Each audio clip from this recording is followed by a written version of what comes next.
Hey everyone, it's Tobes, and welcome to your second monitor. Today is the next video in my series of Secrets of Strixhaven Commander deck techs. I'm releasing a new Strixhaven Commander deck every Thursday through the end of June when Marvel Superheroes drops, in addition to my usual Monday Commander deck tech videos. So if you have a request for a specific Strixhaven Commander you'd like to see me build, let me know in the comments below. As you see, today our commander is Abigale, Poet Laureate, a diligent, eloquent, fair-minded Silver Quill student. Abby is deaf, and when she first came to Arcavios, one of her upperclassmen designed a magical hearing aid that both mentally relays intentional speech to Abigale and telepathically translates her sign language to those around her. We first met Abby in the Lorwyn Eclipse story after she and her friends Kirill, Sonar, and Tam happened through an omen path to Lorwyn. Since their return, Abigale took a posting at the Forum of Amity to be around the diplomats who work there, such as Nita Arost. Along with her friends, she later became embroiled in a mess involving the Dawning Archaic that concluded with Tam pushing the Oracle Jadzi into a nexus of wild magic. Oof. You can check out this video's description for links to the decks I built for both Tam and Nita, but it's about time to get to Abigale's deck. Before we do, however, let's go over my deck building template. I like to build my decks around my commander. I want to show off why it's such a great card and why I decided it deserved a deck of its own. So I take about 30 cards and put them toward doing whatever my commander asks of me. This is our game plan. It's what we do at the table and how we try to win. 30 more cards go towards supporting that game plan in the form of card advantage, acceleration, and interaction pieces. I usually run 1 or 2 sweepers, sometimes more if it would play into the game plan, sometimes none at all, and I almost always keep to a floor of 38 lands. That way I can always hit my land drops and cast my spells and, play commander. So let's talk about our commander. Abigale Poet Laureate is a 2/3 legendary bird bard, amazing, for 1 white and a black.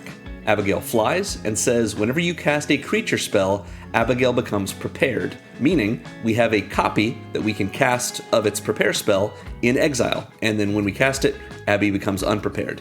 That spell is called Heroic Stanza, a sorcery for 1 and hybrid Orzhov mana, so 1 and a white or 1 and a black, and what it does is put a 1/1 counter on target creature.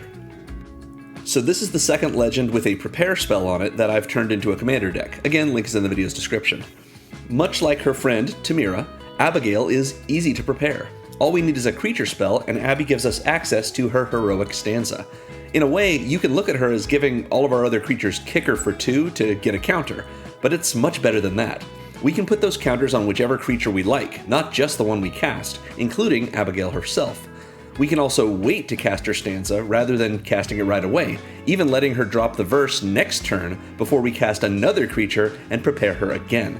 Sure, this seems simple on the surface, but let's look between the lines. Since casting her prepare spell unprepares her, this design asks us to sequence things in a specific pattern of creature, then sorcery, then creature, then sorcery, like couplets in an ABAB rhyme scheme.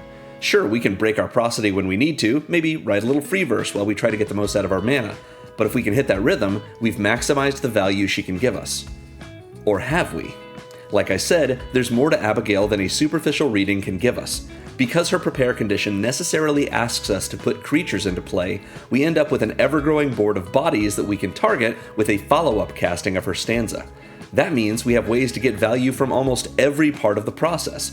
Creaturefall triggers, counters matter synergies, effects that care about us casting non-creature spells or just multiple spells per turn, and of course the new Silver Quill mechanic of Repartee, which rewards us when we target creatures with our spells.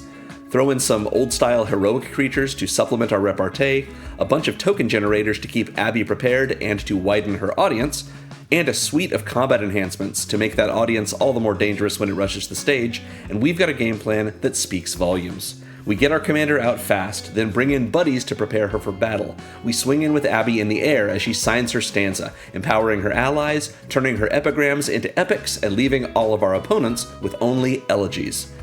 Every lyric of our prose becomes a litany of their woes, an ode to their hope for victory that moulders in their hands, an exquisite corpse, apropos of nothing and amounting to less. Each of Abby's signed syllables singes them, her song at once a lullaby and a dirge.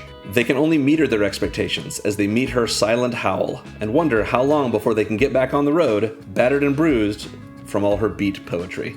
Did that scan? You'll enjoy this deck if you like tight sequencing choices and a spells-based strategy that still plays to the board, or if you're worried I'm about to make a Naked Lunch reference. Don't worry, I'll refrain. So, This Moxfield list we're going over today, as usual, is linked in the video's description. At the bottom of it, you will see a considering section filled with cards that I considered putting in this deck, but ultimately which, for me, didn't make the cut.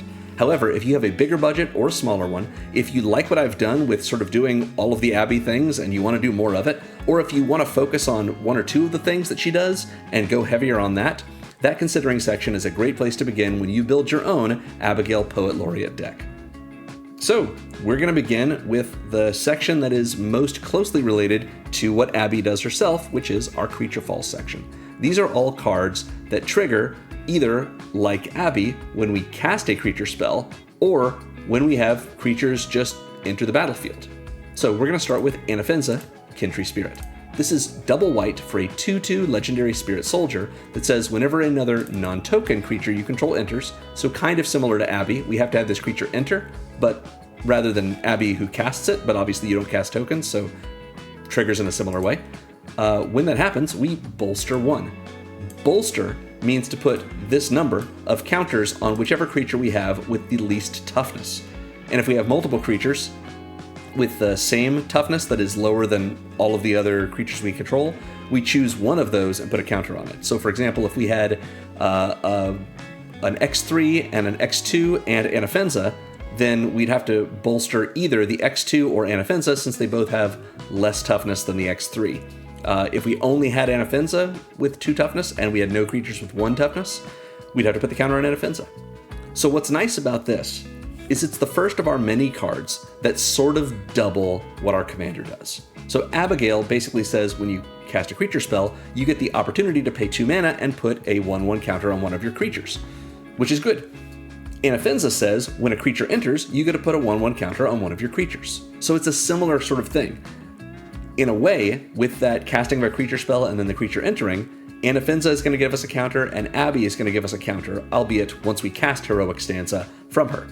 So this is us getting an extra counter for doing the thing we were doing in the process of getting to cast Heroic Stanza with Abigale anyway. So you'll see many more effects that are similar to this that put an extra counter on whenever we're doing whatever we're already doing. Also, you're going to see an awful lot of 2/2s for 2 in white. Just get ready for that theme. So here's Metastatic Evangel. It's 1 and a white for a 3/1 Phyrexian Human Cleric that says whenever another non-token creature you control enters, proliferate. To proliferate, you choose any number of permanents and or players and then give each of them 1 more counter of each kind of counter they already have. So if you have an opponent that somehow got some poison counters, they wouldn't have gotten it from us, wouldn't be me, then you can proliferate those, give them 1 more poison counter. If there is a creature that has 1/1 counters on it, you can give them an extra 1/1 counter, even if that creature is not ours. So we can use this kind of politically if we want to. But if a creature has, let's say, 2 1/1 counters and a stun counter, proliferating that creature means it will get an additional 1/1 counter and an additional stun counter. We don't get to pick and choose with the counters, we only get to pick and choose which permanents and or players we're proliferating. However, similarly to what I said with Anafenza, we get another non-token creature entering, and we get to put counters on things. They have to have counters already, but we've got a deck built around doing that, so Metastatic Evangel can put more counters on our things than Abigale's Heroic Stanza would on its own, since it can only put 1 counter on it. But if we've already got 3 creatures in play and they all have counters, we get another non-token creature into play, and all of those creatures with counters can be proliferated, so they can each get an extra counter. Nice. Next we have, it's Rumor Gatherer. I really love this card. Originally from Streets of New Capenna, this is 2 and double white for a 2/1 Elf Wizard with an Alliance ability. Whenever another creature we control enters. Does not say non-token this time, so all of our tokens will also trigger the Gatherer. We get to scry 1, and if it's the second time this ability has resolved this turn, instead we draw a card. So the first time, we scry. The second creature that comes in, we draw. The third creature, we scry. The fourth creature, we scry. It's always scrying except for the second time. It's not every other time, only the second one. Still, in our deck, a lot of the times, this is draw a card every turn, or most every turn. Just very, very strong for us. And, look, this bear's got a package for you. This elephant has a scroll. This giraffe folded and sealed an envelope for you. This bird's whispering you a secret. This goat is also here. I just really like this card. It's so cool. Next we have Welcoming Vampire, a classic. 2 and a white for a 2/3 flying vampire that says whenever one or more other creatures you control with power 2 or less enter, draw a card, but only once each turn. So we're going to see this kind of thing a lot, and we have an awful lot of power 2 or less creatures, even ones that cost a lot more than, just like a 2 or 3 drop. So this is going to give us, again, oftentimes a card every turn, or at most every turn. Nice. Next up, we have Angelic Sellsword. This is a upgraded Sarah Angel. It's 4 and a white for a 4/4 flying vigilant angel and mercenary, because it's Thunder Junction. When this creature enters, or another non-token creature you control enters, so it comes with this on its own and triggers the same way Anafenza does, we make a Thunder Junction mercenary token, which is a 1/1 red creature that is a mercenary that at sorcery speed we can tap to give a creature we control +1/+0 until end of turn. So we can pump up our things a little bit. It comes with 1, the Sellsword comes with 1 on its own, and every time we get another one of our creatures that we cast into play, we're going to get another one of these mercenaries, and that seems pretty good. And whenever this creature attacks, if its power is 6 or greater, we draw a card. So on its own, we can make it a 5/4 with the mercenary it comes in with. All we have to do is cast other creatures, and we'll get more mercenaries, and at sorcery speed, they can make it bigger too. If only there were a way to make this permanently bigger, like maybe a spell that puts a 1/1 counter on it that's in our command zone. Yeah, Angelic Sellsword, very, very cool. It can become an enormous beater. It's vigilant, it flies, it draws us cards, and it makes us a bunch of tokens that we can use for other purposes, whether pumping itself up, pumping our other creatures up, or just being chump blockers, or even attackers once we've put a bunch of counters on them. Nice. Next we have God Eternal Oketra. God, I love this card. I truly love War of the Spark. For all of the weirdness of the fiction, when the actual event happened, everything that led up to it and the story itself is just so cool. And Oketra, this is just a sweet end to her story. So for 3 and double white, we get a 3/6 legendary zombie god with double strike. A 5 mana 3/6 with double strike is already good. But also, whenever we cast a creature spell, we get a 4/4 black zombie warrior creature token with vigilance. 4/4 vigilant tokens every time we cast a creature spell in our cast a creature spell deck? Yes, please. Sounds awesome. And when God Eternal Oketra dies or is put into exile from the battlefield specifically, we may put it into its owner's library 3rd from the top. Great. So Oketra, once we've gotten her cast and into play, she's not going away forever unless we have someone tuck her into our deck maybe. If they try to just kill her or exile her, we're going to tuck her into our deck ourselves and just draw her in a couple of turns, or maybe even that same turn with all the card draw we have in this deck. What a cool card. Also, I know you're wondering, she's an enormous god with a huge bow. Both of those should mean she has reach, right? No. No, Oketra doesn't do that. That's not what we do here. Last in this section is Kin Binding. This is a sweet card from Lorwyn Eclipsed, which I wanted to... It's not just good in this deck, but it's also sort of a nod toward the fact that this is where we first saw the character of Abigale. So, yeah. This is 3 and double white for an enchantment that gives all of our creatures +X/+X, where X is the number of creatures that enter the battlefield under our control this turn. So yes, on our opponent's turns, unless somehow we've flashed in a creature, we're not getting a bonus. But this is an Anthem effect that affects all of our creatures based on the amount of creatures we had enter this turn. It doesn't even say non-token. So in our deck where we are built around playing creature spells so that we can prepare our commander, yeah, this is going to give us a sweet Anthem that is variable, sure, but it's great every turn. In addition, at the beginning of combat on our turn, we make a 1/1 green and white Kithkin creature token. So at the start of combat, we're guaranteed to have at least +1/+1 for everything because we just made a Kithkin. And since this is not counters, it's a variable Anthem effect, that affects that Kithkin too. So if we care about it coming in with a power of 2, let's say, then or more, based on how many other creatures we've had come in, yeah, it's relevant there. Neat. So that is our Creaturefall section. Next up, I mentioned Repartee, so let's talk about it. These are all effects, all but one are new Repartee cards, and we'll talk about that one when we get to it. Graduation Day is another version of this is a card that doubles what our commander is doing effects. For a single white, we get an enchantment with Repartee whenever we cast an instant or sorcery spell that targets a creature. That is what Repartee is. When we do, we put a 1/1 counter on a creature we control. So at the very least, we're casting Heroic Stanza, and we're putting a counter on something. When we cast it and choose that target, Graduation Day triggers, and we get to put a counter on something. Maybe it's the same something. We get to put 2 counters on something. Maybe we put it on a different creature. Maybe we even put it on Abigale herself. Graduation Day could just be a 1-mana enchantment that kind of reads, every time you cast Heroic Stanza, also put a counter on Abby. Or whatever else you want. This is just very, very powerful, even though it seems like a 1-mana do-nothing enchantment, and technically it is. It does so much for us in this deck. Next we have Informed Inkwright. 1 and a white for a 2/2 human wizard with vigilance. So the first of these 2/2 vigilant creatures for 1 and a white. You're going to see a bunch of these.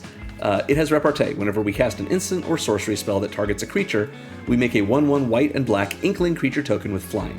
So we get a bird, basically. It's not a bird type, but it's a 1/1 flyer, and that's solid. Which is so good, because this is what Repartee essentially does. It adds an effect to Heroic Stanza. Abigale, whenever we cast Heroic Stanza off of her, and we have a Repartee permanent in play, like, it's going to put a counter on something and also make a 1/1 flyer.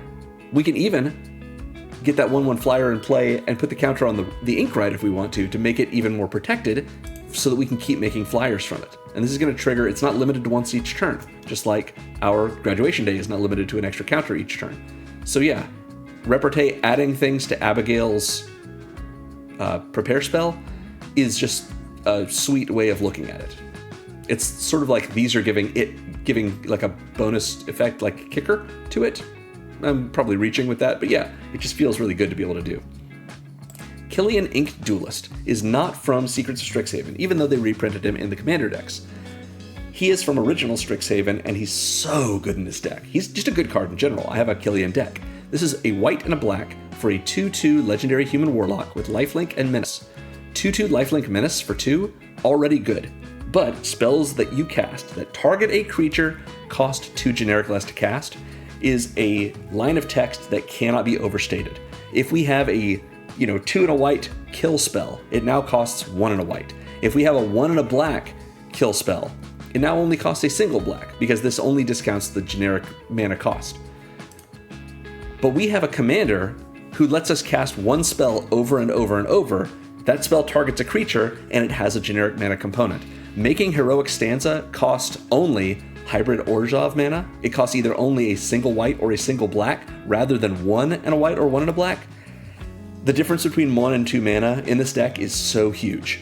So many turns, we have 1 extra mana left over, which we could be using to cast our spell, but we just don't have 2 mana left over. Killian gets rid of that. Even if all Killian ever discounts in a game is Heroic Stanza, we might be getting that discount I don't know how many times over the course of that game. We might be casting a creature, a Heroic Stanza, and then another creature, then another Heroic Stanza, then another creature, and we pass the turn.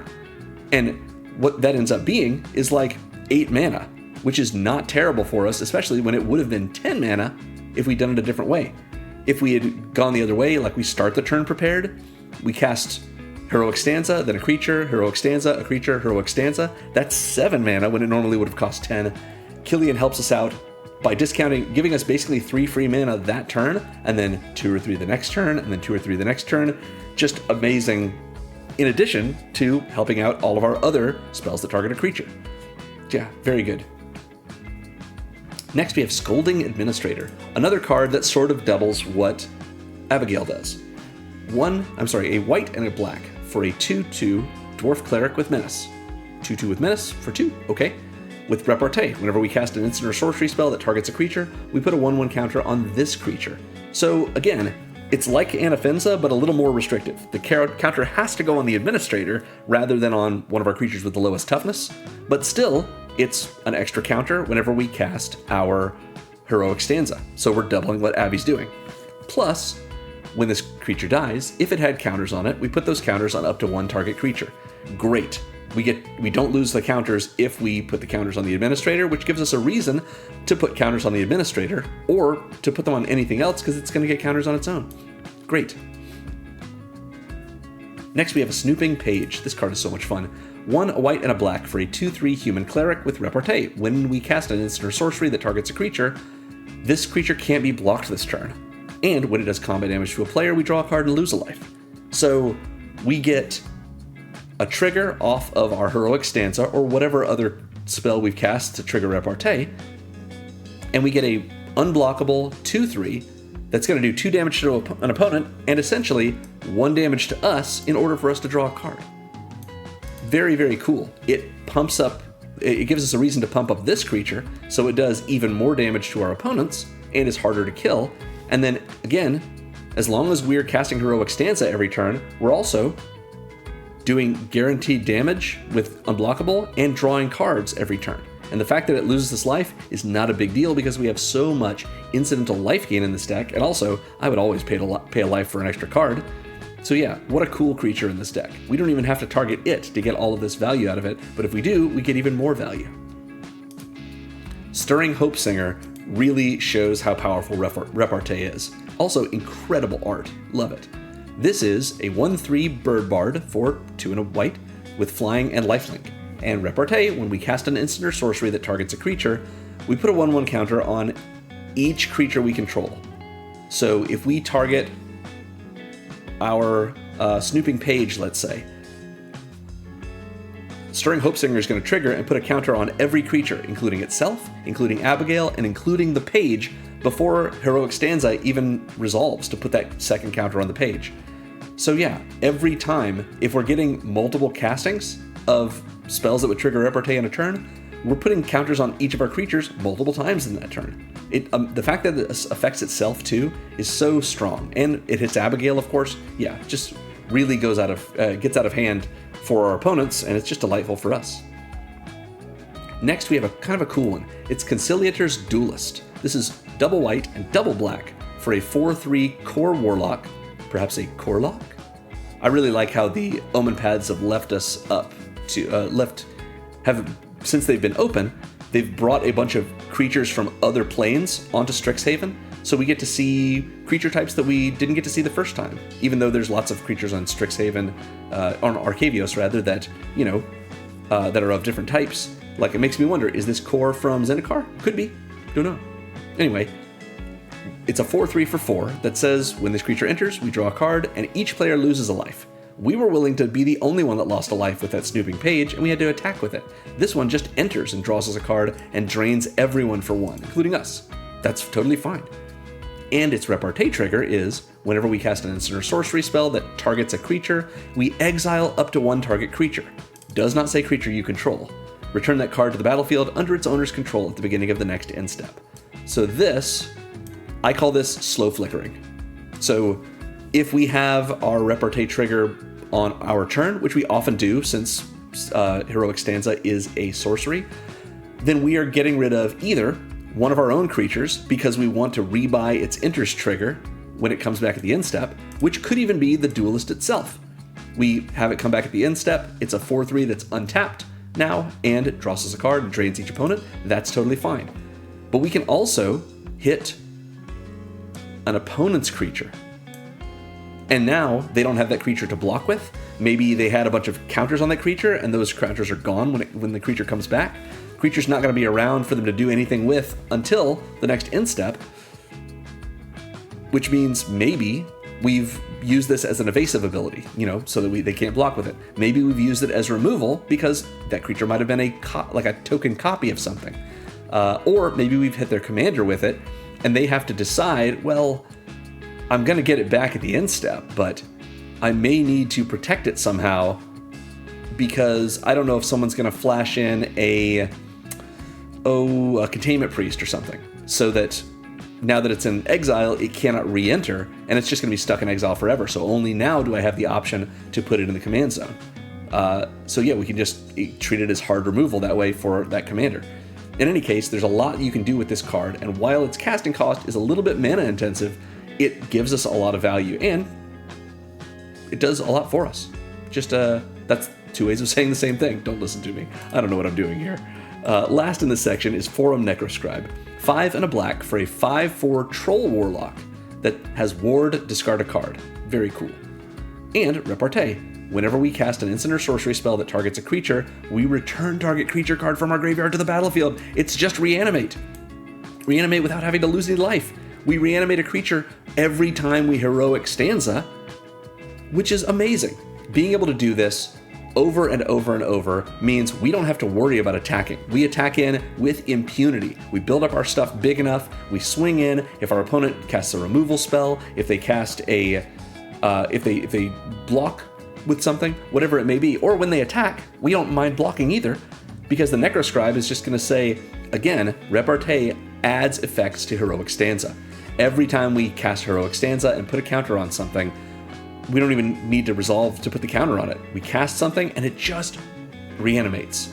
Now we can't use that with Heroic Stanza to reanimate Abigale, since her prepared spell is not available to us when she's not on the battlefield and prepared. But we have other spells that could trigger this, and yeah, just very cool. That covers our Repartee section. Similar to Repartee, but in a little more of an old school way, we have heroic cards. These all have the heroic trigger, which is worded as whenever you cast a spell that targets this creature. So it's not targeting any creature, just this creature, but that's fine. These are still strong cards in this deck. 1 and a white for a 2/2 legendary human soldier. It gives us Brigone, Soldier of Meletus. This is a 1 and a white for a 2/2 vigilance. We've seen some of those already. We're going to see some more. With a heroic trigger, when we cast a spell that targets her, we put a 1/1 counter on her. Sweet, that's already good. It's another card that doubles what Abby does, as long as we're targeting Brigone with it. So Heroic Stanza essentially puts 2 counters on Brigone, making her into a 4/4 vigilance that we only spent 2 on. Already good. And we can tap her and remove a counter from her to draw a card, which is not just a great way for us to use those counters we're getting from either her heroic trigger or from Heroic Stanza, but also we can swing in with her vigilantly first, do our damage, and assuming she survives, or if it looks like she's not going to, in the middle of combat, we can tap her, remove a counter from her, and draw a card. Oftentimes, this gives us a reason to target Brigone and just draw an extra card every turn. Great. Phalanx Leader is next. This is double white for a 1/1 human soldier that says when you cast a spell that targets Phalanx Leader, we put a 1/1 counter on each creature we control. So that Stirring Hope Singer Bird Bard that we saw already, a little bit better than this guy, but also costs 1 more mana. So as long as we're putting a counter on this guy, we're targeting it with Heroic Stanza. Before Heroic Stanza even resolves to put the counter on, we put a counter on each creature, including the leader. Now it's a 3/3 for 2, which is a Watch Wolf. Great. And of course made the whole board big. Finally, we have Whiskervale Forerunner, which doesn't have Heroic, it has Valiant, which is a kind of a variant on Heroic from Bloomburrow. This is a 3/4 Mouse Bard for 3 and a white that says, whenever this creature becomes the target of a spell or ability you control for the first time each turn. So only the first time, but we can hit it with abilities too. For example, if our snooping our Stern Scolding Administrator, whatever it's called, that the card that when it dies puts its counters on something else, that's an ability which targets, and if it's the first thing that's targeted Whiskervale Forerunner for that turn, it will trigger its Valiant ability. Neat. But what happens when we trigger Valiant? Well, we get to look at the top 5 cards of our library, reveal a creature card with mana value 3 or less from among them, and put it on the battlefield if it's our turn, and if we don't put it on the battlefield, which is a may, so either maybe it's not our turn or maybe we didn't decide to, we can just put it in our hand and then put the rest on the bottom in a random order. Great. This draws us a card essentially because we have so many creatures, mana value 3 or less in this deck. I think we have 29 or 30 of them, something along those lines. So the idea that we're going to look at the top 5 and not find one, yeah, it's possible to whiff, but it's not very likely. And if we do, that just increases the chances that we're going to draw a good creature on the next turn as well. So yeah, Whiskervale Forerunner, once per turn. It's not always once per turn draw a card, but a lot of the time it is. And sometimes it's not even draw it, it's put it directly into play. Sweet. That covers our heroic section. Let's talk now about other ways to take advantage of what we're doing with Abigale, starting with our Flurry section. These are all cards that, ever since Tarkir Dragonstorm, we've used the ability word Flurry to represent, I guess we don't do it all the time, but we sort of use that to represent casting 2 spells in a turn. So we're going to start with Clarion Spirit, which did have this as a theme in Kaldheim, one of my very favorite sets. Really love Kaldheim. This is a spirit. It is a 1 and a white 2/2. No vigilance, but, can't win them all. That says, whenever you cast your second spell each turn, make a 1/1 white spirit creature token with flying. So we get another 1/1 flying creature, like those Inklings that we got to see earlier. But we're only going to get it once per turn, because it's your second spell. It's not every other spell. But the likelihood of us going creature and then heroic stanza, or heroic stanza then creature, is extremely high in this deck. We've got a low curve. We're built around doing that. So Clarion Spirit giving us a free extra 1/1 flyer every turn is pretty likely. Next we have Aligned Heart, not a creature. This is an enchantment for 2 and a white with Flurry. Whenever we cast our second spell each turn, we put a rally counter on Aligned Heart. Rally counters don't have an inherent mechanical meaning, they're just used by this card. And then, when we do that, we make a 1/1 white monk creature token with prowess for each rally counter on it. Meaning, the first turn, when we have this in our hand, if we can, we play this and then play another spell. We get an immediate counter on it and make a 1/1 monk with prowess. Next turn, if we cast 2 spells, when we cast our second one, we put a second rally counter on this and we make 2 monks. Then the next turn, 3 monks, then 4. We're going from 1 creature to 3 creatures, to 6 creatures, to 10 creatures, to 15, to 21, to 20, and so forth. Is that likely to happen? Not very, but it's really fun when it does. In addition, they have prowess. Prowess gives those creatures +1/+1 until end of turn whenever we cast a non-creature spell. That's heroic stanza. So this is also doing a double up of what Abby's doing, just not in the form of counters. Every one of these monks, whenever we target something with whenever we cast Heroic Stanza and target something with it to put a counter on that thing, these monks are getting +1/+0 until end of turn, and that's every time we do that. So we're building things up just by doing what we were already doing. Great. Next we have Cosmogrand Zenith, a card that is worth $5 and is completely worth it. This is 2 and a white for a 2/4 human soldier that says whenever you cast your second spell, either make 2 1/1 white human soldier creature tokens, or put a 1/1 counter on each creature you control, another one of these. So whatever we need to do, we need to go wide, we can do it. We need to go tall, we can do that too.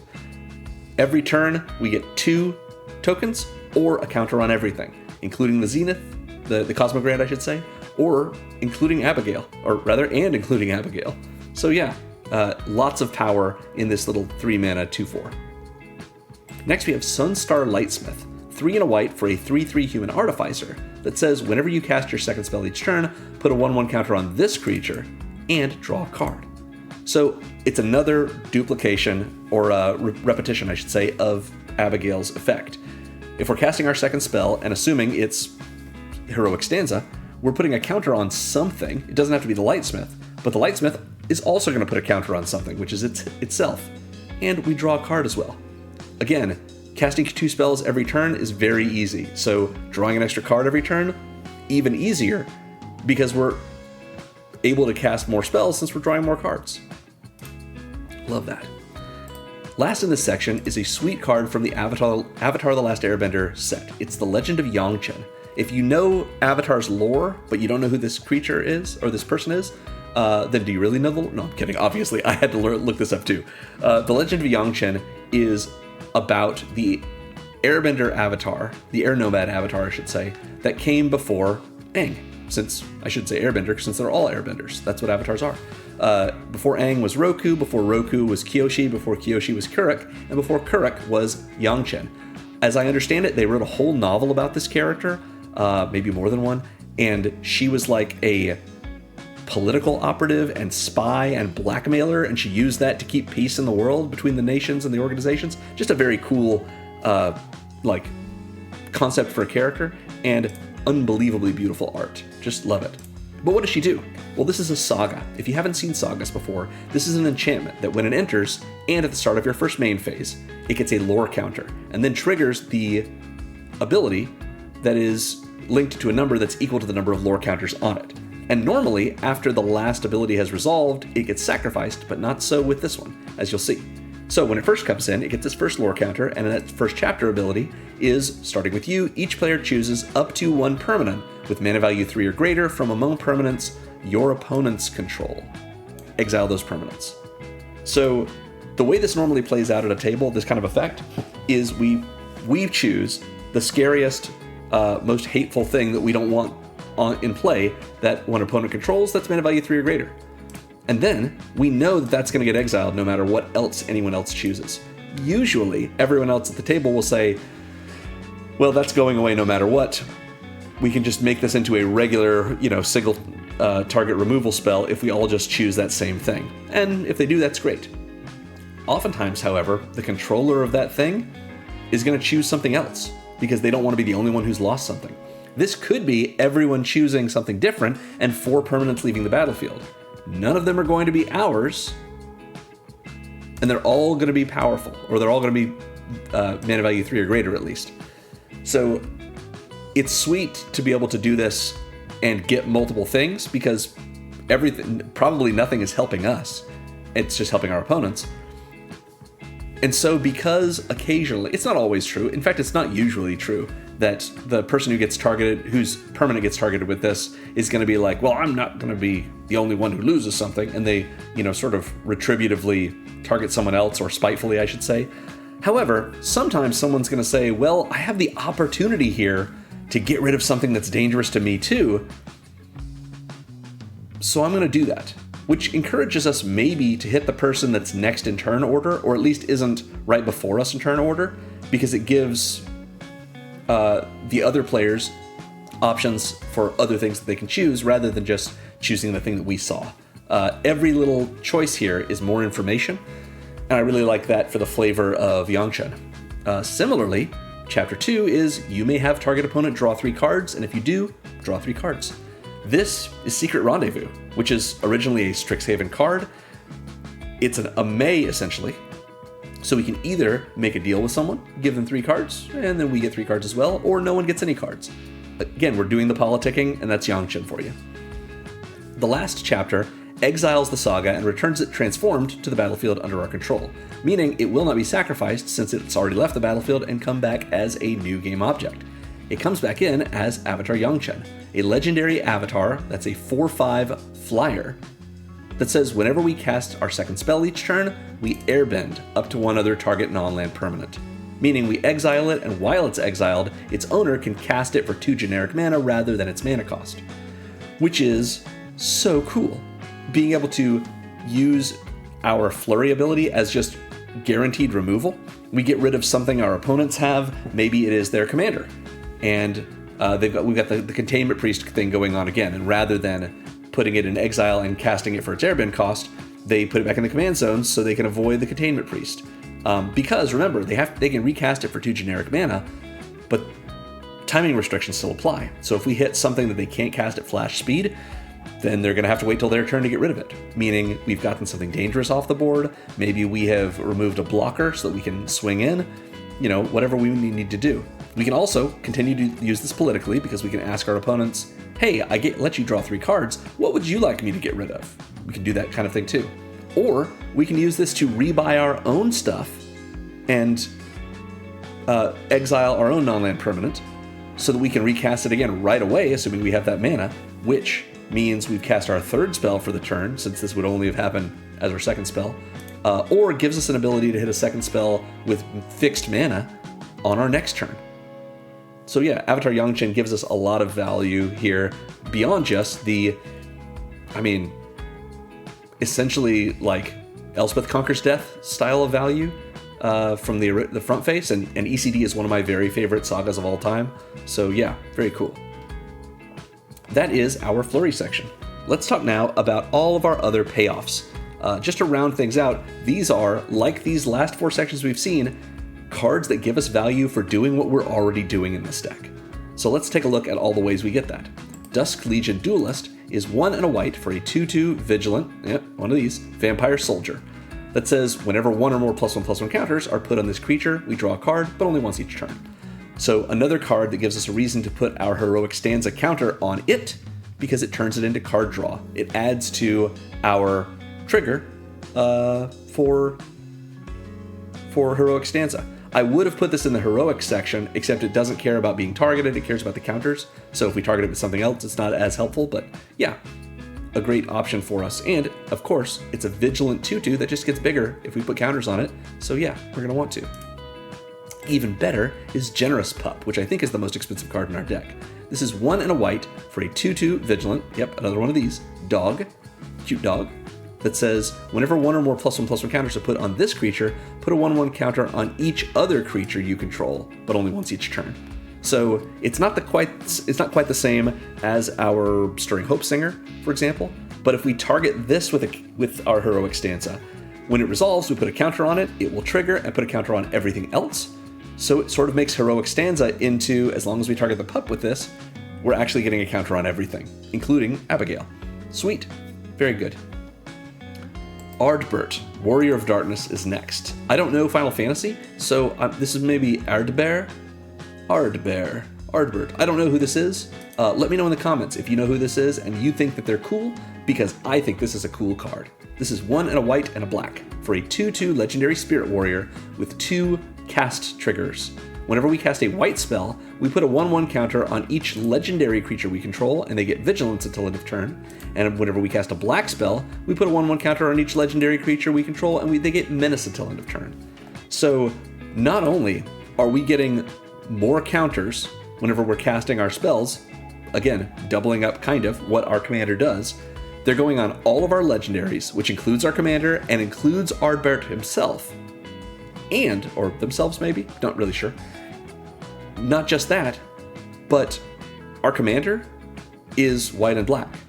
And so is Heroic Stanza. Heroic Stanza has the cost of 1 and an Orzhov mana, a hybrid white-black pip, which means it's both a black spell and a white spell, which means when we cast it, it triggers both of these. We can put them on the stack in whatever order they want, but every one of our legends is going to get 2 counters, Vigilance and Menace until end of turn. Crazy powerful, including this guy, or this person. So we cast this for 3, then cast Heroic Stanza like we normally would, and we don't even have to target this. But let's say we do target this. It'll trigger both of these, it'll put 2 counters on itself, get Vigilance, get Menace, then Heroic Stanza resolves, and it gets another counter. So now it's a 5/5 for 3, and all of our legendary creatures, including Abigale, have gotten 2 more counters on them, Menace and Vigilance until end of turn. Love this card. Next, we have Lae'zel, Vlaakith's Champion. This is from the Baldur's Gate set, which I believe is one of the best sets Magic has ever put out. It's fantastic. If you can get a bunch of friends together and a box of this, draft it. It's so much fun. This is 2 and a white for a 3/3 Legendary Gith Warrior that has, choose a background, not relevant for this deck, but it's nice to know. And if you would put 1 or more counters on a creature or planeswalker you control, or on yourself, put that many +1 of each of those kinds of counters on that permanent player instead. So Lae'zel is a counter doubler. We cast Heroic Stanza, and when it resolves, we put 1 counter on something. Lae'zel says, no, put 2 counters instead. If we have Ardbert trigger and wants to put a 1/1 counter from us casting a white spell and 1 from casting a black spell, Lae'zel will trigger both of those instances because it's 2 different things on the stack, and all of our legends will end up with 4 counters just from Ardbert. So Lae'zel doing these doublings is terrific, and if we put them on Lae'zel herself, that's even better. Or maybe not even better, but it's also very good, because a 3/3 for 3 is totally fine. Making her bigger, and significantly bigger thanks to her ability, is very easy in this deck. Monastery Mentor is great. We already saw that focused alignment, or aligned focused, or anyway, the Dragonstorm card that makes monk tokens. Monastery Mentor, we've got more of it. This is 2 and a white for a 2/2 human monk with prowess that says whenever we cast a non-creature spell, make a 1/1 white monk creature token with prowess. So it's only one of those every non-creature spell, but they have prowess, as does the Mentor, and it's non-creature spells that trigger this. So every time we cast any of our instants and sorceries, any of our artifacts or our enchantments, we have a planeswalker in this deck, or most importantly, Heroic Stanza. Every time we cast it, we get a token, and all of our prior tokens and the Mentor itself are going to get bigger until end of turn thanks to prowess. Very cool. Chocobo Knights is next. This is another Final Fantasy Commander card. It's 3 and a white for a 3/3 human knight that says whenever we attack, creatures we control with counters on them gain double strike until end of turn. It only affects our creatures with counters, and it only happens when we attack, not with any counters that go on to a creature after we've attacked, if it didn't have counters before. But as long as when we attack any of our creatures that have counters on them, they get double strike, which is just, come on, this is just crazy. If only for putting our counters on Abigale, either from heroic stanzaing herself or any other way, we can suddenly make her into she's already going to be a big flyer at this point because of the counters.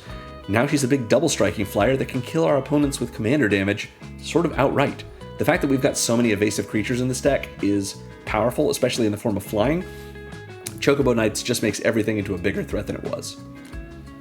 Next we have from the Teenage Mutant Ninja Turtles Eternal set, which may be the commander deck, but I think it might be the Pizza Party box. I'm not sure exactly where this comes from product-wise, but this is, from that set, it is Dimension X Pizzasaur. Weird. It's 3 and a black for a 2/1 artifact creature food alien mutant. It's a food artifact and an alien mutant creature. Got there. Okay. When it enters, we put 2/1/1 counters on a target creature. Doesn't have to be our creatures, but it should be. It could even be the Pizzasaur itself and make it a 4/3 for 4. That's okay. And when we do, we destroy up to one target creature with mana value less than or equal to the number of counters among permanents we control. So it's going to be at least 2, since we put these 2 counters on something. If Lazel's in play, it's a lot more, but we count up all of our counters, and then we get to destroy something that has mana value that isn't more than that total number of counters. Just a free removal effect on top of our creature that will come in with power 2 or less, meaning it will trigger our Welcoming Vampire, if the Welcoming Vampire hasn't already had its ability trigger this turn, because even if we make it a 4/3, it's going to be a 4/3 once it's already entered, after this ability is resolved. So yeah, very cool. Plus, we can pay 2, tap, and sack it to gain 3 life from it, since it's a food. And each opponent loses 3 life. Might as well have a little bit more drain on us. Who no one minds. Yeah, very cool. Next we have Exemplar of Light. You remember Dusk Legion's Duelist? Well, what if they were an angel instead of a vampire? For 2 and double white, we get a 3/3 flying angel that says whenever we gain life, we put a 1/1 counter on this creature. We do have, like I mentioned, plenty of incidental life gain. Not enough to really talk about in our game plan, but, you know, enough. So that's a nice way to put counters on this thing, which makes it a Pride Mate. And whenever we put 1 or more 1/1 counters on it, we draw a card, but only once each turn. So that is the Dusk Legion Duelist part. Much of the time with this card, we don't need to gain life. We just put counters on it directly from Heroic Stanza or any of our other effects, and once every turn when we do that, we're getting cards into hand.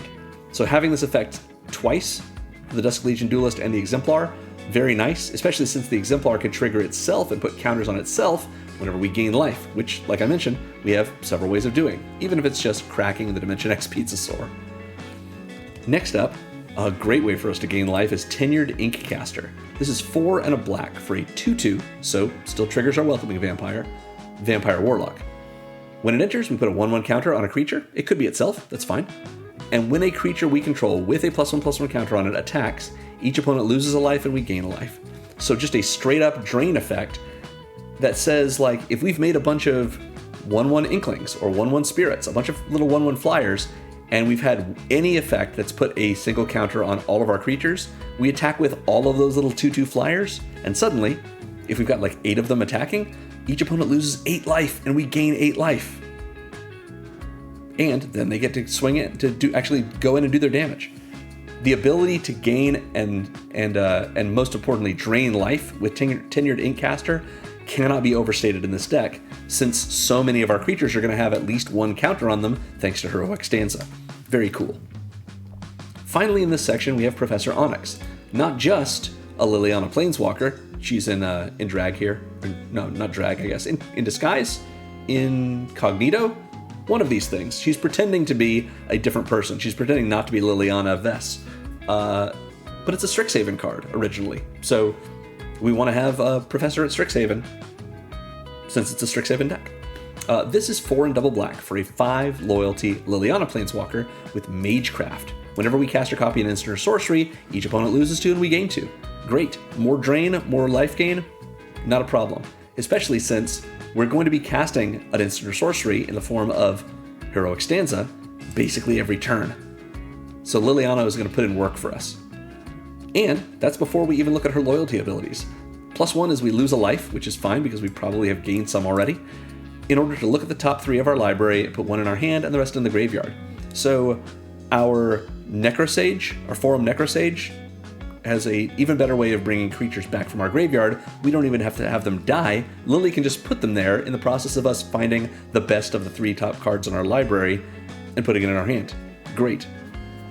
Then we can -3 her, and each opponent sacrifices a creature with the greatest power among creatures that player controls. So it may not be the best creature everyone has, but it certainly is the biggest. So that's nice that it hits everyone. I think that sounds good. And -8, if our opponents let us get to 8 loyalty with Professor Onyx, each opponent may discard a card. If they don't, they lose 3 life. Repeat this process 6 more times.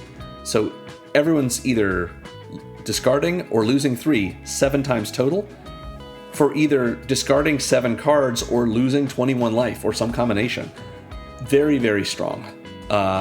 Yeah, Professor Onyx is incredibly rude if we can get to the point of ultimating her, but even if we don't, her Magecraft ability is great, since it's sort of, again, an add-on for our Heroic Stanza that we're casting every turn from Abigale, and we get card advantage, we get removal, yeah, very good.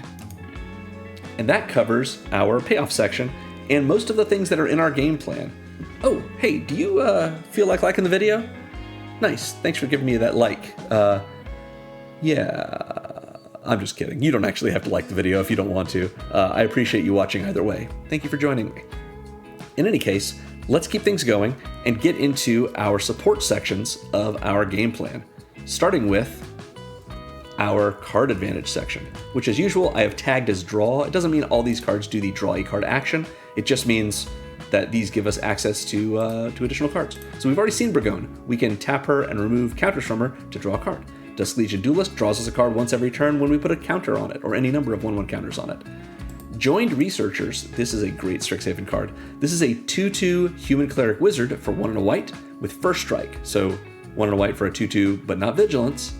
That says, at the beginning of each end step, if an opponent has more cards in hand than you, this creature becomes prepared. And what does it become prepared with? Secret Rendezvous. 1 and double white for a sorcery that says we draw 3 cards, and so does a target opponent. This is so cool. I love that they brought this back. This is the 2, let's just say roommates, from the original Secret Rendezvous card from original Strixhaven School of Mages. And they look great. Obviously a Lorehold person with their scroll and their white and red, and then a Silverquill person. Just wonderful art, wonderful vibes, and a wonderful way for us to continually do a little bit of politicking at the table, continually draw cards, especially because we're always going to be in a situation where we don't have the most cards at the table if we're playing against like a blue player or something. So anytime we don't have the most cards at the table, we go to our end step, and next turn we're going to get to draw 3. Amazing. Happy Pride, everyone.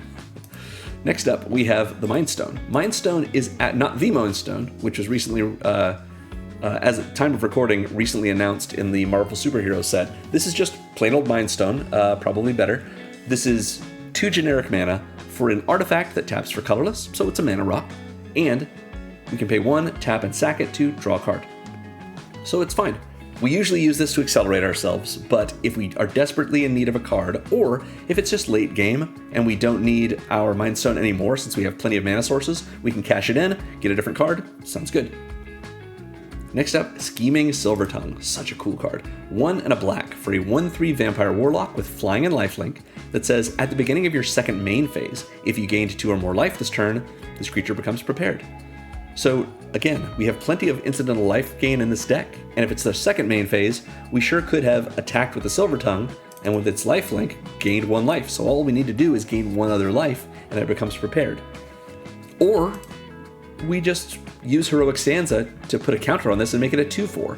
Let it attack, it'll do 2 damage, we'll gain 2 life, and now it's prepared, and we can cast Sign in Blood, actual Sign in Blood. Double black for a sorcery that has target player draw 2 and lose 2. If we gained 2 or more life this turn, we've got the life to pay. It's just 2 cards. Great. We can also use this politically because it doesn't say you draw, it's target player. We could maybe kill someone with this, you never know. But we could certainly say, hey, if you're willing to give me something in response, in exchange, and lose 2 life, then I'll spend my mana to give you cards. Just be my ally in this. A lot of people will say yes to that. Or we just use it for ourselves and make sure we've got some cards. Great. Scholar of New Horizons is next. This is a weird one from the Brothers War Commander product, but it's really cool. 1 and a white for a 1/1 human scout that enters with a 1/1 counter on it. So it's 1 and a white for a 2/2, kind of. No vigilance, but that's all right. And if we tap it, we can remove a counter from a permanent we control. It does not have to be the Scholar itself, but it does come with a counter we can remove right away. And if we do that, we search our library for a Plains card and reveal it. And if an opponent controls more land than us, we can put that card onto the battlefield tapped. And if we don't do that, because it's a May, we don't have to, but we sure can. If we don't though, we put it in our hand and shuffle. So if it goes in our hand, it's card advantage. If it goes on the battlefield, it's acceleration. Either way, it's a repeatable way for us to look for Plains cards in our library and either put them in our hand or on the battlefield right away. And it does not say basic Plains. So we can certainly find one of our 2 dual-typed lands, or if you've upgraded this deck, probably even more of them, so that they are Plains and Swamps. And if they're coming into play tapped, or into play from this ability, they're coming in tapped anyway, so it doesn't matter that they might be tap lands. This is just a cool, repeatable way for us to use our counters for something that's other than just power and toughness boosts. Next is Brina the Demagogue, again from the original Commander 21 Strixhaven Commander decks. This is 1, a white, and a black for a 1/3 legendary bird warlock with flying that says, this is a weird ability, but go with me. Whenever a player attacks one of your opponents, that means either when we attack, since we can only attack our opponents, obviously not when we attack their planeswalkers, I suppose. But yeah, when we attack one of our opponents, or when anyone else attacks someone other than us, then this is going to trigger. Assuming that the defending player has more life than one of our other opponents. So for example, if our opponents have 30 life, 35 life, and 40 life respectively, as long as the person being attacked is not the one with the lowest life among our opponents. Because if we have 25 life in that scenario, this will not trigger if whoever's attacking attacks the person with 30 life. But if they attack the 35, then that person has more life than who has 30. And if they attack the person with 40 life, they have more life than both of our other opponents. So yes, it has to be one of our opponents being attacked, and that opponent cannot be the opponent with the lowest amount of life. But if all of those conditions are met, then the attacker draws a card and we put 2 counters on a creature we control. No matter who's attacking, we always get the counters. If we're attacking, we are the attacking player, so we draw a card. So a little bit of a complicated mechanic, but it's not hard to understand once you get it going, and it encourages people to attack because they want to draw cards. It encourages us to attack so we can draw cards. It encourages the opponent who has the least amount of life, or it encourages people to it basically takes it easy on whoever has the lowest number of life that isn't us. It also takes it easy on us, of course. And it gives us counters, so it helps us in lots of ways. Brina's great. Next we have Lauren of the Third Path. 2 and a white for a 2/1 legendary human artificer with vigilance that, when she enters, we destroy up to 1 target artifact or enchantment. So she's a Reclamation Sage. She gives us a disenchant when she first comes in, so she's just a nice removal piece. And once she can untap, we can tap her, and we and target opponent each draw a card. Sort of like a baby version of Secret Rendezvous, maybe Secret Flirtation, you want to call it? Yeah, very neat to have Lauren be a repeatable source of card draw and just an initial piece of removal. Next up, we've seen Rumor Gatherer. Whenever we have a creature come in, we get to scry, and if it was the second time, instead we get to draw once every turn. Pretty good. Snooping Page lets us draw and lose a life whenever it does combat damage to a player and has a Repartee trigger. Welcoming Vampire cares about our many, many, many creatures with power 2 or less, and once every turn, when one of them enters, we get to draw a card. Conciliator's Duelist enters, draws us a card, and drains every player, including us, for 1 life. Exemplar of Light gets a counter whenever we gain life, but whether or not it got a counter that way or another way, the first time it gets a counter every turn, we get to draw a card. Sunstar Lightsmith, whenever we cast our second spell, gets a counter and we draw a card. Whiskervale Forerunner lets us look at the top 5 and put something either onto the battlefield or into our hand, assuming we find a creature with mana value 3 or less among them, every time it becomes the target of a spell or ability for the first time each turn. There we go. Angelic Sellsword, whenever it attacks, if it's got power 6 or greater, we draw a card. Legend of Yangchen can give us a secret rendezvous. Sweet. Professor Onyx, we can +1 to lose a life, look at the top 3, put 1 in our hand and the rest in our graveyard. And the last card in this section is Sanctuary Warden. 4 and double white for a 5/5 Angel Soldier with flying that enters with 2 shield counters on them. Shield counters do have an inherent mechanical meaning. They say whenever this creature would take damage, would be dealt damage or would be destroyed, instead remove a shield counter. So it replaces that event the same way that stun counters replace the untap event. So if you were to use a murder on Sanctuary Warden, instead of it dying, you remove a shield counter. If it were to take 10 damage, instead you remove a shield counter. If it were to take 1 damage, instead remove a shield counter. So it's not like shield counters only go away when the damage is lethal. It's anytime it would take any amount of damage, or it would be subject to a destroy effect. That's how it works. And when the Sanctuary Warden enters or attacks, we can remove a counter from a creature or planeswalker we control. So we can take away Lily's loyalty if we want to, but more importantly, we're usually using this like the Scholar of New Horizons and taking 1/1 counters off of our other creatures. We could take one of these shield counters off of the Sanctuary Warden if we want to. Whenever it enters or attacks is a Titan trigger, so that's great, but hopefully we're just eating a single 1/1 counter off of one of our creatures. And when we do that, we draw a card and we make a 1/1 green and white citizen creature token. It's not a 1/1 green and white Kithkin token, but similar enough, I guess. So yeah, we're going to get to do this and use those 1/1 counters for more creatures and more card draw. Neat. That is our card advantage section. Next, we wanted to go into acceleration, which as usual I've just tagged as ramp for simplicity. Of course, we're running Sol Ring, a single generic mana for an artifact that taps for 2 colorless. Yeah, it's an amazing card. We have a lot of low mana creatures and spells, but we have some big ones too. Even if we didn't, this accelerates you in a way that is so good, it goes in almost every commander deck, so put it in yours. Wayfarer's Bauble is next. This is terrific. 1 generic mana for an artifact that if you pay 2, tap, and sack it, you get to Rampant Growth. We're not even in green, but we can search our library for a basic, put it on the battlefield tapped, and shuffle. This is so good because it gives us Rampant Growth in fixed colors. We can cast it, we can activate it for just 2 generic mana, but the privilege we pay for that is the 1 to cast it. But it doesn't have to be on the same turn. So this is just a great acceleration piece in a color combination that does not have a lot of acceleration. And if you were looking for something to spend your 2 mana from Sol Ring on, you could turn it into a tapped basic land. Pretty good. Arcane Signet, of course, we're running as well. 2 generic for an artifact that taps for 1 mana of any color in our commander's color identity. So in this deck, white or black. Pretty great. An untapped 2 mana rock that makes both of our colors. Yeah, I'm obviously running that. So yeah. We've got Charcoal Diamond and Marble Diamond next. These are both the same card, but with a different color. 2 generic mana for an artifact that comes in tapped and taps for black mana, or Marble Diamond taps for white mana. So not a lot of great acceleration in our colors, unless we're willing to pay more than 2 mana per acceleration piece. And sometimes I'm just not. Having this come in tapped is not terrible.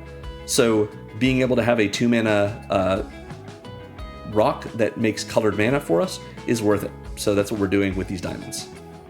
But a 2 mana untapped rock that makes colorless mana is also fine. That's why we've got the Mind Stone. We're also running the Signet and Talisman in our colors. Orzhov's Signet is a 2 generic mana artifact that if we pay a mana into it, tap it, and it gives us white and black. So we are tapping 2 mana sources, whatever we're paying this 1 for, and the Signet itself, to get 2 mana, and we're fixing our mana, so it filters. We can't tap it for anything unless we can pay mana into it though. But it gives us both of our colors, and we've got a lot of color intensivity in this deck in the form of casting a lot of spells that all have a little bit of color requirement. So yeah, solid. And since we're talking about these rocks, we've got Talisman of Hierarchy. This is 2 generic mana for an artifact that does tap for colorless mana, or it can tap for white or black mana if we're willing to let it do a damage to us. As I often say, this deck has a little bit of incidental life gain, so the 1 damage isn't a problem, but even if we had no life gain, it still isn't a problem. Because if we need to tap this for colored mana, that means we wouldn't be able to cast a spell if we didn't need that colored mana. Otherwise, we would just tap it for colorless and be fine. But if we need colored mana in order to cast a spell, then what it's saying is, are you willing to take a damage in order to cast 1 more spell on your turn? And the answer to that question is always yes. If you do that 6, 7, 8 times during a game, you've taken 6, 7, or 8 damage over the course of the game, and that seems like a lot, but every point of damage was an extra spell. Would you do that to cast 6, 7, or 8 more spells in a game? Absolutely you would, especially in a format that has 40 life. So yeah, the talismans are always very powerful, and like I say, in this deck we've got a little bit of life gain, so it doesn't even really matter that much. And if you don't need the colored mana, it's always taps for colorless. We've seen Scholar of New Horizons. It can ramp us by finding us a plains and maybe putting it on the battlefield tapped for us, or at least putting it in our hand so we can make our land drop. And speaking of land drops, our last card in this section is Poo Poo UFO from Final Fantasy. This is 2 generic mana for an 0/4 alien construct, artifact creature construct alien rather, that flies. So an 0/4 flyer is fine for 2 generic mana. We can put counters on it, maybe make it better. It can block, totally fine. But we can tap it and put a land from our hand onto the battlefield. You just saw in our last section how much card advantage we have in this deck, how many repeatable ways we have to draw cards. Sometimes we're going to end up with more lands in hand than we can make our land drops for. Poo Poo UFO helps us with that. Puts our lands directly onto the battlefield, and it does not say tapped, so we can use that mana right away if we wish to. Otherwise, we're using this as a fine blocker in the air, something we can pump up, something we can put counters on when we're putting counters on everything else, and it's only 2 mana. It also has an ability that requires us to have towns. We don't have any towns in this deck, so don't even worry about this ability. Thank you.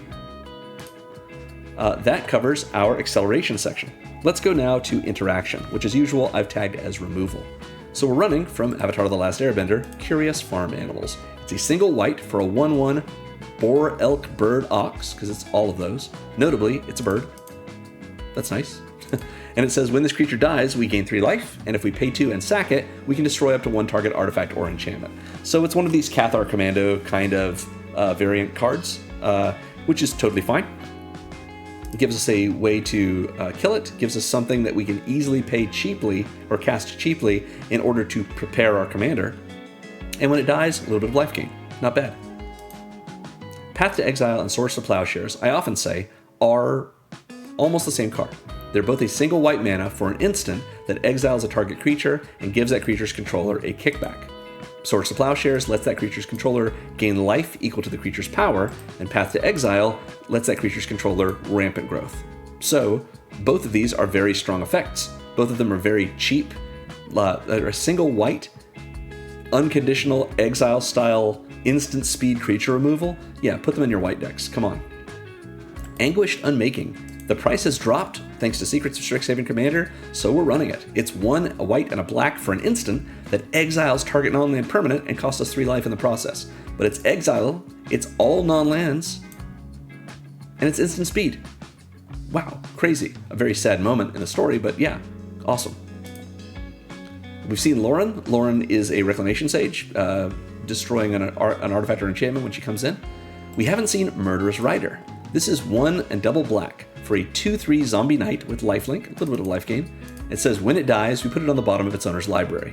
So not exactly removal, but it has an adventure called Swift End. If you haven't seen adventures before, the way this works is when this is in your hand, you can cast it as the rider and you get a 2/3 for 3 with lifelink. That's fine.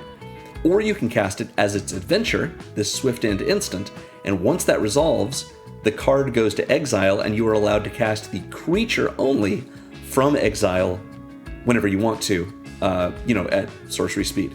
It can be the same turn if you've got the mana for it, is my point. However, you cannot cast the creature and then the adventure unless you somehow contrive to get the card back into your hand.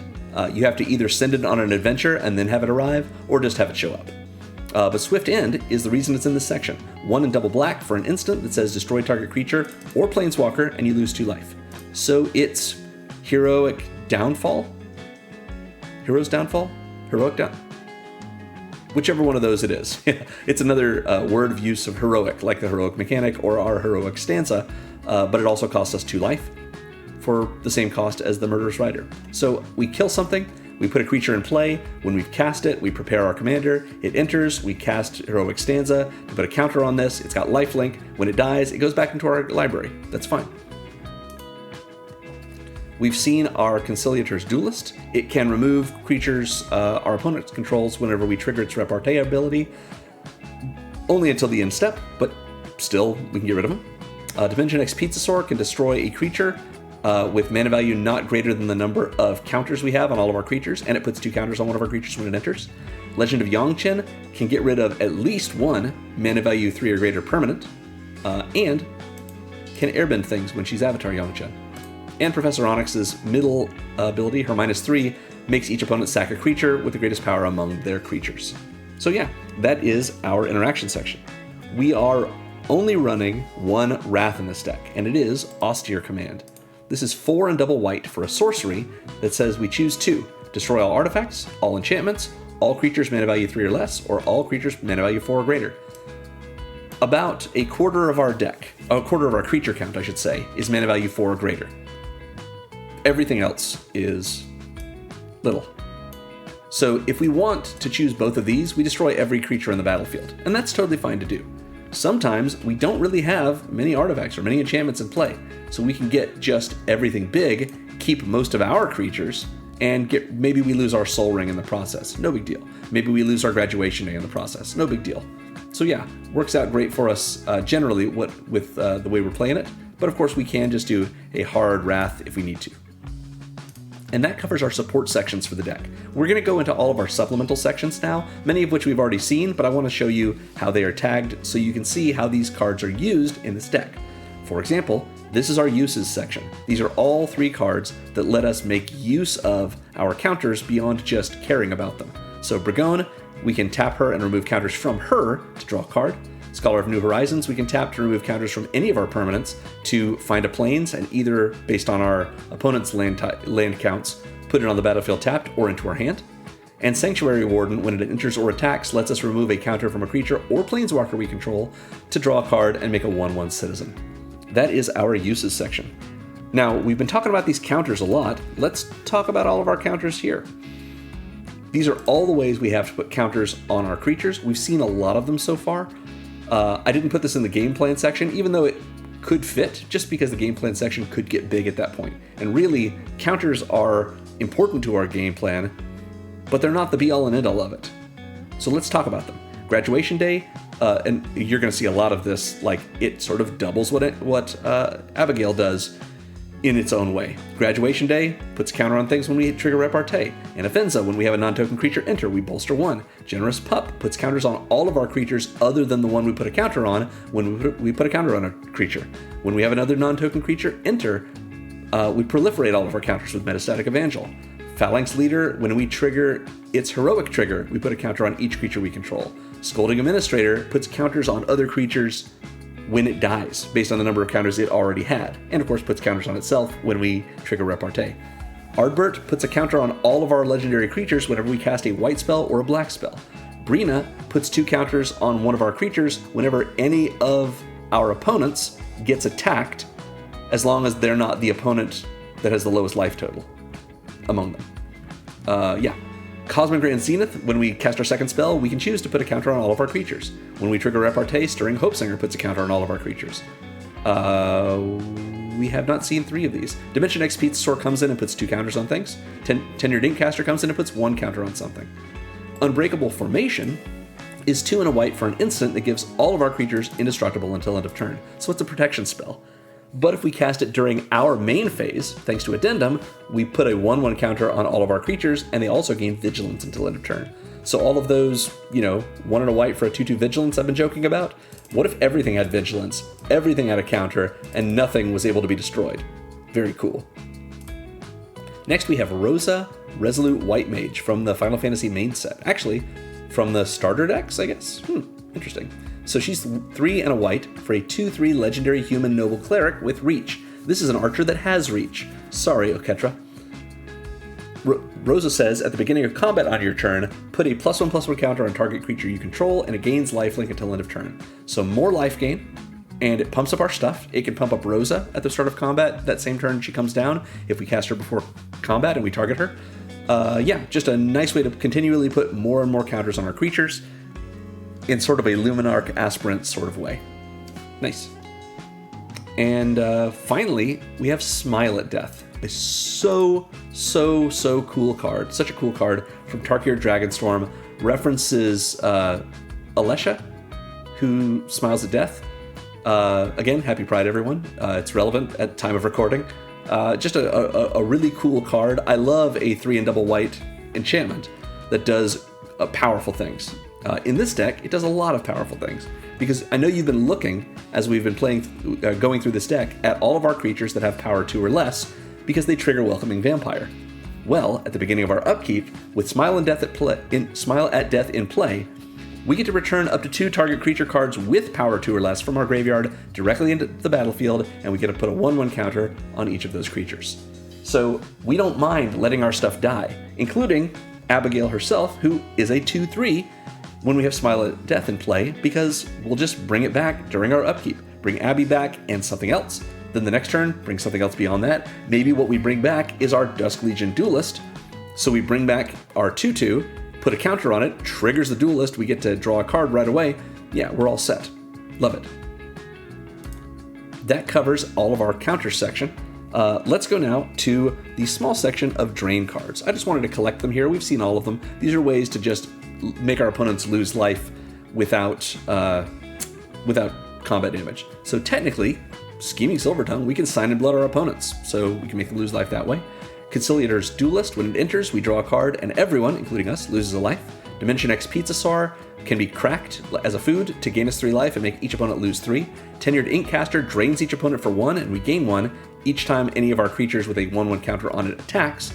And Professor Onyx can ultimate and probably make everyone lose some life. Yeah, that's crazy. So that is our drain section. Let's talk now about how we protect ourselves and our things. So we have 3 we've already seen. Brina protects us in a way by dissuading our opponents from attacking us. Unbreakable Formation gives all of our creatures indestructible. Conciliator's Duelist lets us protect ourselves by getting rid of dangerous pieces in the form of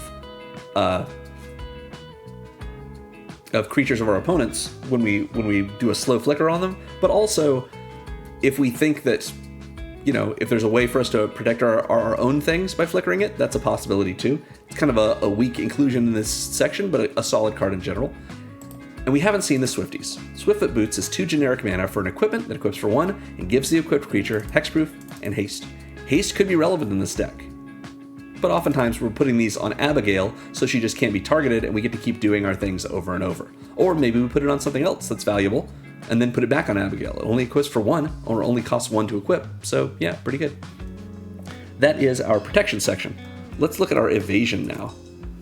These are all cards that just help us out so much. We've seen only one of them. We've seen Artbert, which can give all of our legends menace until end of turn when we cast a black spell and we put a 1/1 counter on each of them. That's pretty good. But we have Abzan Falconer. This is 2 and a white for a 2/3 human soldier, again, power 2 or less, with Outlast for a single white, meaning at sorcery speed, we can pay a white and tap it to put a counter on it, which is fine. That seems good. And it gives every creature we control with a 1/1 counter on it flying. So all of the things we have that fly already, Abzan Falconer can make everything fly, and just gives us a reward for all those counters we're getting. Similarly, Hagra Constrictor is 2 and a black for a 0/0 snake, so definitely power 2 or less, that comes in with 2 1/1 counters on it. So it will enter as a 2 power creature, even though it's printed as a 0 power creature. That entering as a 2 power creature is relevant for our Welcoming Vampire, but for Smile at Death, it sees it as a 0 power creature since it's looking at the power in the graveyard, just so that's relevant. And Hagra Constrictor says each creature we control with a 1/1 counter on it has menace. So flying with the Abzan Falconer, menace with the Hagra Constrictor, seems great. And as I've often said, this card feels like an Ikoria card, but it came out later in that year in Zendikar Rising. Just kind of weird. Anyway, the last card in our section is another enchantment. It's 6 mana for another do-nothing enchantment. But it maybe does quite a bit when it first comes in, depending on our board state once we get to 6 mana, because this enchantment gives all of our creatures with +1/+1 counters on them a base power and toughness of 4/4, gives them flying, and makes them angels in addition to their other types. So all of our creatures with those counters hopefully don't have a higher base power and toughness, because it drops it down if they do have a bigger one. But if they don't, like the Hogwarts Constrictor is base power and toughness 0/0, now it's a 4/4 with 2 counters on it, so it's a 6/6, because it's an enter with those counters, flying angel snake. So yeah, Sigarda Summons is sort of like a 6 mana, by the time we get this out there, usually a 6 mana swing in for lethal in the air card. Just pretty cool. That covers our evasion section. Let's look at our recursion now. We've already seen both of them. Smile at Death, at the start of our upkeep, returns up to 2 cards from our graveyard to the battlefield if they have power 2 or less each, and they come in with 1/1 counters, or they come in and then they get 1/1 counters on them. And then Forum Necroscribe, whenever we trigger Repartee, we get to reanimate a creature from our graveyard. Great. That's our recursion. We have a little bit of pump, which we've already seen. Sigarda Summons pump in the sense that most of our creatures have less power and toughness than 4/4, but if that's not real pump for them, then it doesn't really work. For example, Conciliator's Duelist is going to become a 4/4, so it doesn't pump its... Sigarda Summons does not pump its power, but it does pump its toughness. And then Kin Binding is an Anthem effect that has a variable amount that it affects our creatures based on the number of creatures we've had enter the battlefield this turn under our control. Nice. Finally, we have our tokens section. I just want to go through and see all of the different ways we can make tokens in this deck. So Clarion Spirit can make a 1/1 flyer when we cast our second spell each turn. Cosmic Grand Zenith can make 2 1/1 soldiers when we cast our second spell. Aligned Heart, when we cast our second spell, makes a number, puts a rally counter on itself, and then makes a number of 1/1 prowess monks equal to the number of rally counters it now has. Informed Inkwright triggers for Repartee and makes a 1/1 flyer. Monastery Mentor triggers for any non-creature spell and makes a 1/1 prowess monk. Angelic Sellsword triggers every time it or any other non-token creature enters under our control and makes a 1/1 Thunder Junction Mercenary token. God Eternal Loketra triggers every time we cast any creature spell, and we get a 4/4 Vigilant Zombie Warrior. Kin Binding gives us a 1/1 green and white Kithkin at the start of combat, and Sanctuary Warden gives us a 1/1 green and white citizen creature token whenever it enters or attacks, and we remove a counter from a creature or planeswalker we control. That covers our token section, and that's all the spells in our deck. As usual, we're going to go over our land base now, starting with our basics. We're running 21 basics. We are even more white than black than these proportions suggest, but I like to sort of adjust my numbers so that we're not hurting for our minority color whenever we need more, to play our cheaper spells early game. So that's why this balance is the one that worked best for me. 13 plains, 8 swamps. We're running Umbral Expanse. This is a bicycle land. It's a plains and a swamp, and enters tapped. So because it's a plains and a swamp, it taps for white or black. And since it's got these dual types, Scholar of New Horizons can find it. It's a plains. So Scholar of New Horizons might put this card directly into the battlefield tapped. It comes in tapped anyway, but it taps for white and black, so it's good. This is the first card I look for with Scholar of New Horizons, just because the bicycle lands, since they're already tapped, might as well get that value out of them. It also has cycling for 2 generic mana. That's why it's called a bicycle land. It's if we pay 2 and discard it from our hand, we can draw a card. Again, something we might do late game if we've got plenty of mana, or early game if we're desperate for card draw. We've got Isolated Chapel, which is a land that taps for white or black and enters tapped unless we control a plains or swamp. This is great because in our deck we have 21 basics, and so 21 ways that this can come in untapped, right? Nope, even more than that, because this bicycle land is also a plains and a swamp. This doesn't say basic lands. So we've got 23 cards, I believe, in this deck that can give us a way for this to come in untapped, and that's just so strong. For a card as inexpensive as it is. Yeah. Oh, also, I guess I should say, Umbral Expanse, if you wanted to upgrade this, I might suggest Godless Shrine, the shock land. Much more expensive, and you can't cycle it for sure, but it's a dual-type land that could come in untapped. We've got both filter lands in our colors. Desolate Mire is the same as our Orzhov Signet. Pay 1, tap it, and it makes both of our colors. So it filters. Everything I said about the Signet is true here too. We also have Fetid Heath. This is a land that does tap for mana on its own, for colorless mana, or if we pay a white or a black into it and tap it, we can make double white, double black, or one of each. So this is very strong, makes mana on its own, as opposed to the Desolate Mire. Desolate Mire? Yes. But the difference between the two is Fetid Heath cannot make colored mana unless we have colored mana to put into it. If we only have colorless mana, we can only tap it for colorless mana. Whereas Desolate Mire, we can tap for colored mana as long as we have any kind of mana, colorless or otherwise, to put into it. So both have a good place in this deck. Here are our 4 typical fixing lands for this kind of deck. We are running Command Tower. It's untapped land with the same text as Arcane Signet, makes both of our colors and our commander's color identity, so white or black. So it's an untapped duel. Of course we're going to run this. Similarly, we've got Path of Ancestry, which is a tap land with the same text as Arcane Signet and Command Tower, so it's a tapped duel. But when we use its mana to cast a creature spell that shares a creature type with our commander, we scry 1. So obviously, our commander is a bird bard, so our commander shares types with itself. So if we cast Abigale with Path of Ancestry's mana, we'll get that scry. We also have 2 other birds, 1 other bard, and 1 creature that's both. So a total of 4 of those creatures beyond our commander to give us value out of the additional value, I should say, out of this tapped dual land. We're running Myriad Landscape. This is a tap land that taps for colorless mana, or we can pay 2, tap, and sack it to search our library for up to 2 basic land cards that share a land type, so either 2 basic plains or 2 basic swamps. Then we put them on the battlefield tapped and shuffle.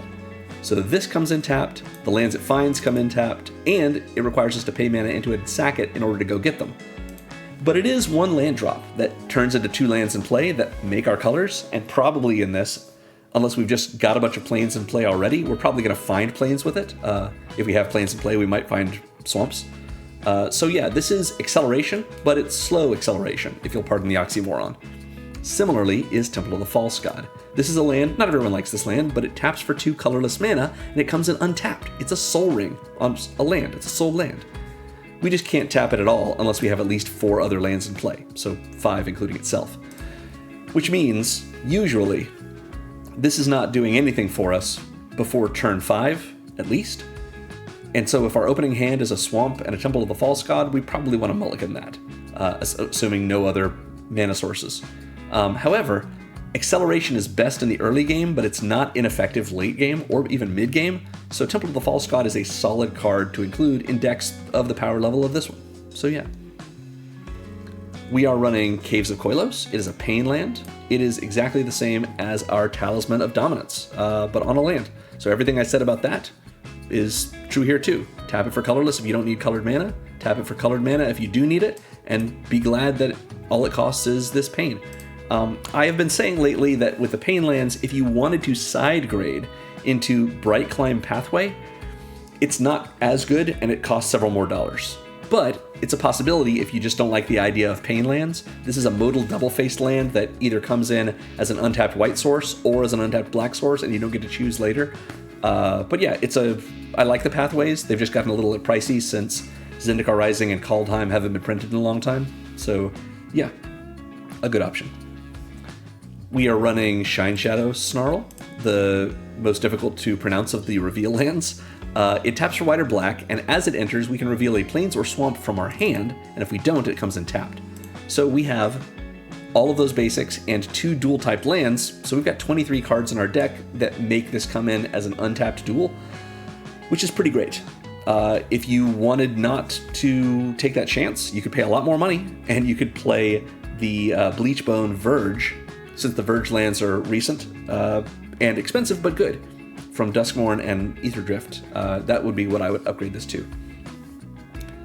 We're running Temple of Silence. This is a tap land, taps for both of our colors, enters and scries 1. Very simple. Perennially reprinted, very inexpensive. You could upgrade this to the Shadowy Backstreet Surveil land if you want to, but Yeah, just a tap land that gives you a little selection. I think this is this for your buck. It gets you almost as much bang in this deck, or a lot more bang, I should say, for your buck particularly. And then I didn't give you an upgrade path for our check land because we can play Shattered Sanctum. Its price has dropped, not as much as I want it to, but thanks to Secrets of Strixhaven main set for reprinting the slow lands, at least in the enemy colors. And I assume we're going to get the allied colors when Reality Fracture drops later this year. So this is a land that taps for white or black and enters tapped unless we control 2 or more other lands. Doesn't matter what kind they are, as long as this isn't your first or second land in play on its own, then as long as it's the third land you've got, or later, this is an untapped duel. So sweet. It's just sort of a nice way to round out the sort of check land and reveal land suite that we've got going on.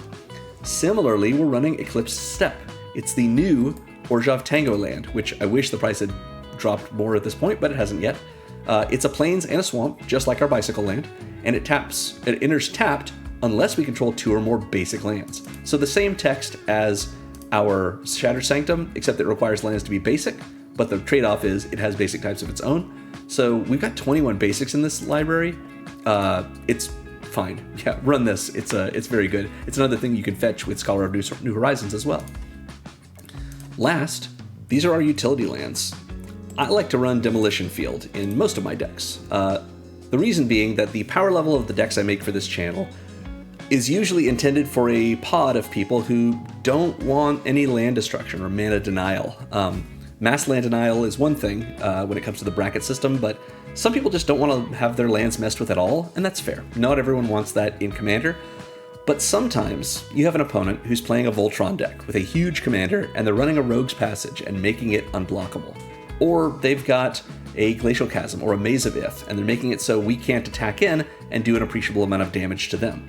In those cases, they have something in their land base that might tap for mana, but it's also making it so our game plan is hindered, or their game plan is helped by it. And in those cases, that makes that land a threat, and threats have answers in Magic, especially ones that work like Demolition Field. And especially if you only have one answer to a land in your library, it's hard to argue with just a 1 in 100 chance of seeing it. So, Demolition Field is an untapped land that taps for colorless, or we can pay 2, tap, and sack it to destroy a non-basic an opponent controls. Then, that opponent gets to search their library for a basic land and put it on the battlefield untapped. And so do we. So neither we nor they are down a land, even though we've both lost one, assuming, of course, we have basics left in our libraries.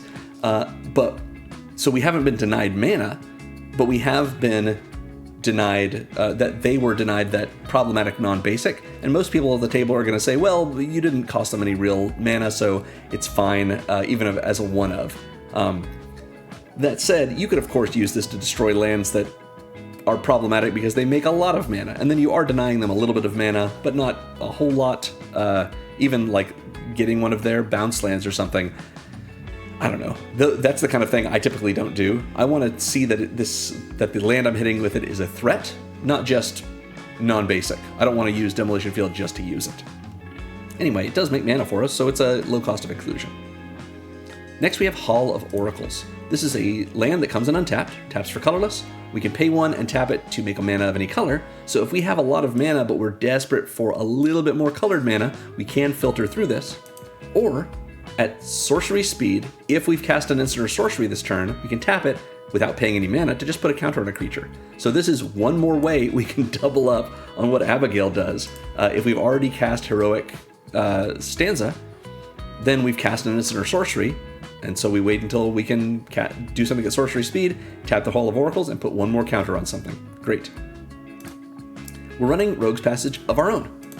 It taps for colorless, comes in untapped, and if we pay for and tap it, target creature can't be blocked this turn. This is solid for us. There's 3 ways you can use Rogue's Passage. The one is to make either our commander or one of our big creatures that we've pumped up with all of our counters unblockable. Go in and do a bunch of damage. That seems good in a way that's pretty self-explanatory. We can also use this politically by saying, hey, opponent A, I know that you want to attack opponent B with your big creature, but you can't get through their blockers. We will use our mana if you use your combat step to attack them, and we'll make your creature unblockable with a Rogue's Passage. And they'll say, oh, wow, that sounds great. Yeah, go ahead and do it. And we will say, no, no, no, no. We will not make your creature unblockable before you attack, because then you can attack us and we couldn't block it. And they'll say, oh, that's fair. Well, I wasn't going to do that, but as a sign of goodwill, because you made this offer to us, I will declare attacks at opponent B. And we'll say, great, before blocks, we will activate Rogue's Passage. We have kept up our deal. We have kept up the sort of secret rendezvous vibe that we've been going for with this deck a lot. And more importantly, presumably when you make this deal, you offer it to them and you say, in exchange, you leave me alone for a turn cycle or two. And they'll say, sure, that sounds like a good deal if we get this free attack in. And then we've gotten them to use their resource of their creature and their combat step to hurt one of our other opponents. And their big creature they attacked with now is not tapped for us to have to worry about as a blocker. The last way you can use Rogue's Passage is exactly the same way I just said, but not politically. You can see that opponent A is attacking opponent B and say, oh, I'm going to just activate my Rogue's Passage to make your thing unblockable. And they're going to say, wait, what? I didn't plan for that. And opponent B will say, wait, but if I can't block that thing, I die. And we'll say, yes, we're using our mana to kill you with our other opponent's creatures. And opponent B will say, oh, I mean, that's fair, but that's not what I was looking for. And opponent A will be like, oh, thanks. And we'll say, no big deal. You made an attack with probably multiple creatures since you thought that some were going to get blocked, which means now your shields are down against us. I'm just kidding. Obviously, we don't say that. That would be rude to do, and it would give away our plan. So, Rogue's Passage, it's also a really fun moment at the table. Anytime two people are in combat and one person jumps in to help one or two other people, it just makes for good stories. Rogue's Passage helps you out with that. So, yeah, is it worth 23 cents? I think so for all those values. Finally, we're running Vault of the Archangel because we're in white and black, and it's just a really low cost of inclusion and a powerful effect that also helps us. An untapped land taps for colorless, or if we pay 2 a white and a black and tap it, so that's a lot of things tapped, 4 lands and the vault, so 5 mana essentially to activate it, makes our creatures have death touch and lifelink until end of turn. It's just good. Like, all of our creatures getting big. We have a wide board with our tokens, with our high creature count, with our low mana value for all these creatures. We have a tall board with all of these counter synergies we have and all of these spells we're casting in order to get those counters. If all of our creatures have lifelink, then the life swing is twice as big when we do the damage to our opponent. If all of our creatures have death touch, we're likelier to do the damage to our opponent. The reason being, if you haven't heard me talk about this before, death touch is soft evasion, because it's a 40 life format. If I attack you with a 3/3 and you don't have either an indestructible blocker or a token you're willing to get rid of or some other trick, you could say, okay, well, I'm just going to block your creature. Oh, it has death touch? Oh, I don't care about 3 damage. I care less about my 3 life that I'd be losing than I do about the creature that I would have to block your creature because I spent mana on it and I have it in this deck for a reason. I want to do cool things with it. So, and I've got plenty of life, so whatever. Therefore, death touch encourages players not to block, which means we get in and do more damage. Lifelink means we get that damage swing even bigger, and if the player does block, well, then they're going to lose their creatures. And so it turns our creatures into removal spells after the fact. Yeah, Vault of the Archangel does a lot of work for us, and is another great way to finish things off, especially if we just got out Sigarda Summons or something like that. Nice. And that about sums it up. Again, I'm releasing new Secrets of Strixhaven Commander decks every Thursday through the end of June when Marvel Superheroes drops. So let me know in the comments if you'd like to see a specific commander or deck style for our last couple of weeks of this. Yeah, thanks for watching, everyone. If you want to support what I do here, make sure to like and subscribe, ring the bell if you want to be notified when my videos go live, consider joining my Patreon at patreon.com/secondmonitormagic, or becoming a member of this channel on YouTube. And remember most of all that magic is fun. You should play more Magic.